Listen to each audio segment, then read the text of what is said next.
गुरु ब्रह्मा गुरु विष्णु गुरुदेवो महेश्वरा गुरु साक्षात् परब्रह्म तस्मै श्री गुरुवे नमः। ओम श्री गणेशाय नमः। बोल शंकर भगवान की जय, बोल गौरा मैया की जय। हर हर महादेव। श्री शिव के द्वारा गोकुल धाम, हमने सुना है कि गोकुल धाम जो है मथुरा जी में, और ये जो हम कृष्ण धाम में जाते हैं वहाँ पर है।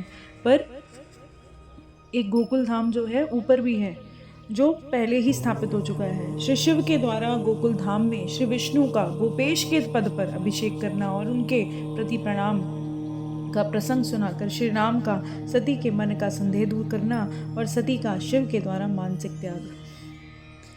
श्री राम कहते हैं, देवी प्राचीन काल की बात है कि पहले की बहुत पुराने समय की बात है कि एक समय परम सृष्टा भगवान शंभु ने अपने परात्पर धाम में विश्वकर्मा को बुलाया। जहाँ शंभु रहते हैं वहाँ पर उन्होंने विश्वकर्मा को बुलाया। जैसे यहाँ पर आर्किटेक्चर्स होते हैं ना, ऐसे जो ऊपर हैं, ऊपर देवलोक का जो आर्किटेक्चर्स हैं वो विश्वकर्मा है, जो सारे वहाँ निर्माण कार्य करते हैं। उनके द्वारा अपनी गौशाला में एक रमणीय भवन बनवाया, बहुत सुंदर एक महल बनवाया जो बहुत ही विस्तृत था, बहुत बड़ा था, फैला हुआ था। उसमें एक श्रेष्ठ सिंहासन का भी निर्माण करवाया और उस सिंहासन पर भगवान शंकर ने विश्वकर्मा द्वारा एक छत्र भी बनवाया, और जो बहुत ही सुंदर और दिव्य था, सबसे अलग था, सदा के लिए अद्भुत और उत्तम परम था, सदा के लिए परम उत्तम था। और उन्होंने सब और से इंद्र आदि देवगणों, सिद्धों, गंधर्वों, नाग आदि सारे उपदेवों को बुलाया। समस्त वेदों और अगमों और पुत्रों सहित ब्रह्मा जी को और उनके मुनियों को, अप्सराओं सहित सारे देवियों को, सभी प्रकार की वस्तुओं से जो संपन्न है सबको आमंत्रित किया। और इसके सिवा देवताओं, ऋषि, सिद्धों, नागों के 16 कन्याओं को भी बुलवाया, जिनके हाथों में मांगलिक वस्तुएं थी, मांगलिक वस्तुएं थी। और मुने वीणा, मृदंग आदि नाना प्रकार के वाद्यों को बजवाकर सुंदर गीत भी गवाए और उत्सव मनाया। एक फंक्शन अरेंज किया और एक महोत्सव मनाया, और संपूर्ण औषधियों से, जो औषधियां हैं उसके साथ राज्याभिषेक के योग्य द्रव्य इकट्ठा किया गया, सारी औषधियां मिला के, और तीर्थों के जलों को भरा गया, सारे तीर्थों के जल मिलाए गए और 5 कलश मंगवाए गए। इसके सिवा बहुत सारी दिव्य सामग्रियाँ जो मिलना मुश्किल है, ऐसी सामग्रियाँ भी शंकर भगवान ने अपने पार्षद द्वारा मंगवाई। और वहाँ उच्च स्वर से वेदों का मंत्र घोष कराया, जोर जोर से मंत्र घोष भी कराया। देवी भगवान विष्णु की पूर्ण भक्ति महेश्वर देव सदा ही प्रसन्न रहते थे। जो शिव जी, विष्णु जी की पूरी भक्ति से महेश्वर सदा प्रसन्न रहते थे, इसलिए उन्होंने प्रीति युक्त हृदय से श्रीहरि को बैकुंठ से बुलवाया और शुभ मुहूर्त में श्रीहरि को उस श्रेष्ठ सिंहासन पर बिठवा दिया। और महादेव जी ने स्वयं प्रेम पूर्वक उनका सारे आभूषणों से श्रृंगार किया और उनके मस्तक पर मनोहर मुकुट बांधा और उनके मंगल को तुक कराए, सारे मंगलाचार कराए। और सब हो जाने के बाद महेश्वर ने स्वयं ब्रह्मांड मंडप में श्री हरि का अभिषेक किया और फिर उन्हें अपना सारा ऐश्वर्य प्रदान कर दिया। और जो दूसरों के पास नहीं था, स्वतंत्र ईश्वर जो दूसरे किसी के पास नहीं था, वो सारा ऐश्वर्य उन्होंने विष्णु जी को दे दिया। स्वतंत्र ईश्वर भक्त वत्सल शंभु ने श्री हरि का सत्वन किया और अपनी पराधीनता, भक्त परवशता को सर्वत्र प्रसिद्ध करते हुए वह लोककर्ता ब्रह्मा से इस प्रकार से कहते हैं, ईश्वर कहते हैं, लोकेश, विष्णु जी को कह रहे हैं, लोकेश, आज से मेरी आज्ञा के अनुसार ये विष्णु हरि स्वयं मेरे वंदनीय हो गए। इस बात को सुने सभी सुन ले रहे हैं। तात तुम संपूर्ण देवता आदि के साथ इन श्री हरि को प्रणाम करो और वेद आदि मेरी आज्ञा से मेरी ही तरह इन श्री हरि का वर्णन करें। वेद भी इनकी स्तुति गाएं, कि जितने भी वेद विष्णु पुराण हुए हैं, जो भी वेदों को भी बोला कि इनकी स्तुति गाएं, वेदों में उनकी व्याख्या करें और सारे इनको प्रणाम करें। श्री रामचंद्र कहते हैं, देवी भगवान विष्णु की शिव भक्ति देखकर प्रसन्नचित हुए वरदायक भगवान रुद्रदेव ने यह बात कहकर स्वयं ही श्री गरुड़ ध्वज को प्रणाम किया। और ब्रह्मा आदि देवताओं, मुनि और सिद्ध आदि ने भी उस समय श्री हरि की वंदना की। इसके बाद अत्यंत प्रसन्न हुए भक्त वत्सल महेश्वर ने देवताओं के समक्ष श्री हरि को बड़े बड़े वर प्रदान किए। महेश्वर कहते हैं, हरे तुम मेरी आज्ञा से संपूर्ण लोगों के कर्ता, पालक, संहारक हो जाओ।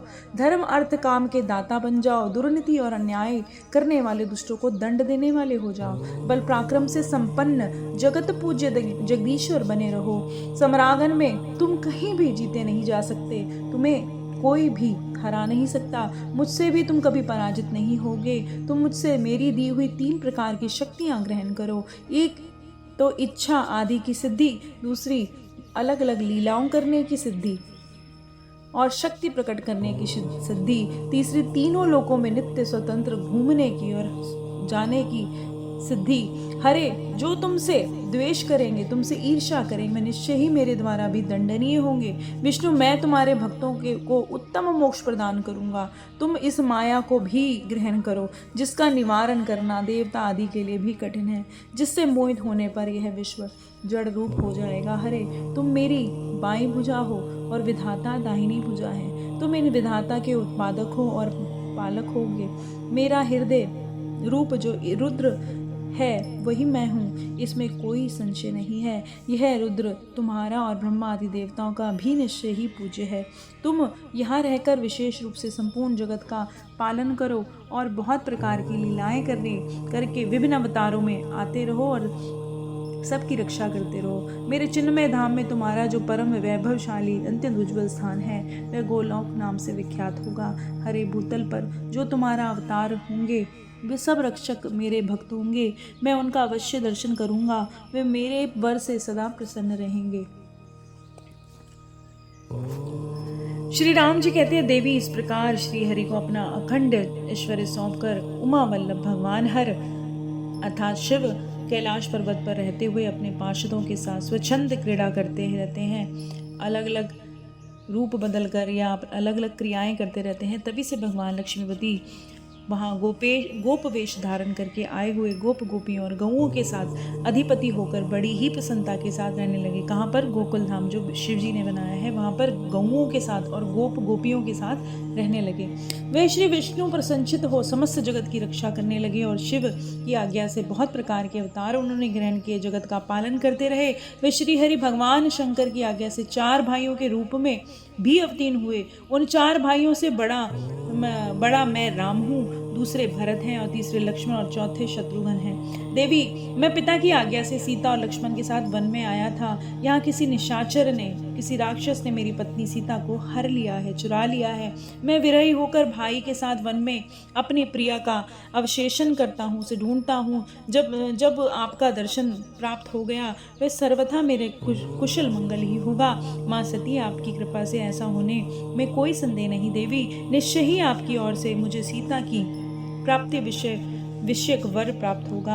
आपके अनुग्रह से, आपकी दया से उस दुख देने वाले पापी राक्षस को मारकर मैं सीता को अवश्य प्राप्त करूंगा। आज मेरा महान सौभाग्य है जो आप दोनों ने मुझ पर कृपा की है। जिस पर आप दोनों दयालु हो जाएं वे पुरुष धन्य हो जाता है और श्रेष्ठ है। इस प्रकार से बहुत सारी बातें कहकर कल्याणमयी सती देवी को प्रणाम करके रघु कुल शिरोमणि श्री राम अपनी उनकी आज्ञा से उस वन में घूमने लगे और पवित्र हृदय वाले श्री राम की बात सुनकर सती मन ही मन शिव भक्ति परायण रघुनाथ जी की प्रशंसा करती बहुत प्रसन्न हुई। पर अपने कर्म को याद करके उनके मन में बड़ा शोक हुआ। उनकी अंग कांति फीकी पड़ गई और वे उदास होकर शिव जी के पास आई और मार्ग में जाती हुई देवी बारंबार चिंतन करने लगी, मैंने भगवान शिव की बात नहीं मानी, श्री राम जी के प्रति कुसित बुद्धि करी।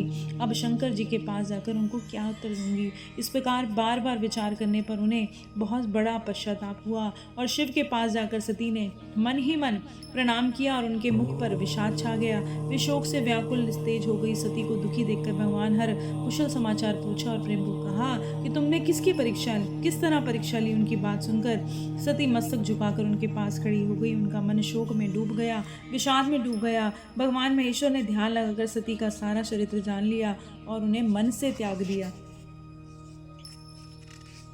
वेद धर्म प्रतिपादन करने वाले परमेश्वर शिव ने पहले की हुई प्रतिज्ञा को नष्ट नहीं होने दिया। सती का मन से त्याग करके वह निवास भूत कैलाश पर चले गए और मार्ग में महेश्वर और सती सती को सुनाते हुए आकाशवाणी बोली, परमेश्वर तुम धन्य हो, तुम्हारी प्रतिज्ञा भी धन्य है। तीनों लोकों में तुम्हारे जैसा कोई महायोगी महाप्रभु दूसरा कोई नहीं है।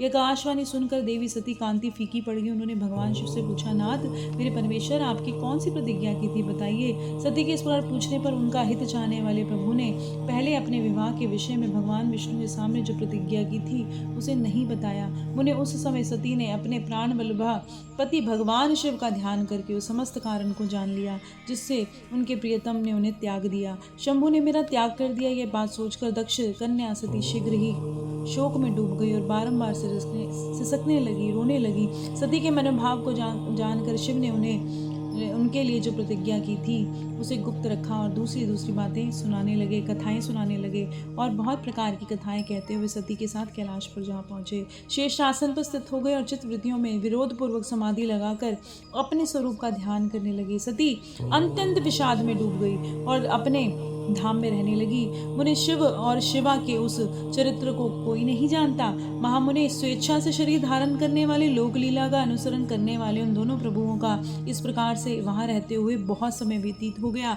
और उत्तम लीला करने वाले महादेव जी ने ध्यान तोड़ा। जब जानकर जगदम्बा सती वहां आई, उन्होंने व्यथित हृदय से शिव के चरणों में प्रणाम किया।